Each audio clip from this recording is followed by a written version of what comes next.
जिंदा वोटर्स को मार देना ये लोकतंत्र को कमजोर करने की एक साजिश थी, जिसका आज सुप्रीम कोर्ट ने पोल पट्टी खोल ही दिया है।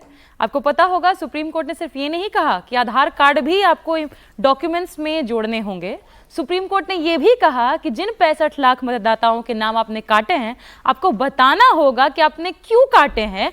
और साथ ही साथ जैसे इन लोगों ने क्या किया था कि डिजिटल डेटा को स्कैन्ड कॉपीज में चेंज कर दिया था कि आप नंबर्स डालते तो कुछ आपके पास नहीं आता। फिर से कहा गया है कि दोबारा से आप अपलोड करिए जहां पे डिजिटल डेटा हो कि लोग अपना एपिक नंबर डालें तो देख पाएं कि उनका नाम है कि नहीं है। पर हाँ, मैं खुश जरूर इस बात से हूं कि कम से कम जब सुप्रीम कोर्ट ये ऑर्डर दे रही थी, बता रही थी, तो चुनाव आयोग ने ये नहीं कह दिया माय लॉर्ड आप पहले एफिडेविट साइन करिए तभी आपका ऑर्डर मानेंगे। कम से कम ये नहीं हुआ।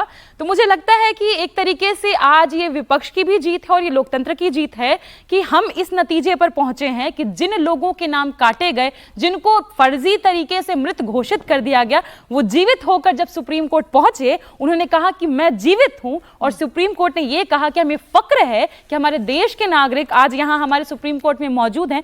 ये जीत है, ये लोकतंत्र की खूबसूरती है। और मुझे लगता है कि हमें सुप्रीम कोर्ट जाने की जरूरत ही नहीं थी इस चीज के लिए। बहुत कॉमन सेंस का सवाल था ये कम से कम बताना कि आप किसी का नाम क्यों काट रहे हैं। बेकार चुनाव आयोग ने सुप्रीम कोर्ट का भी वक्त जाया किया और मैं कहूंगी कि अब तो एक प्रेस कॉन्फ्रेंस ज्ञानेश जी को कर ही लेना चाहिए। आइए देश से माफी मांगिए कि जो जिंदा थे आपने उनको मृत बताया।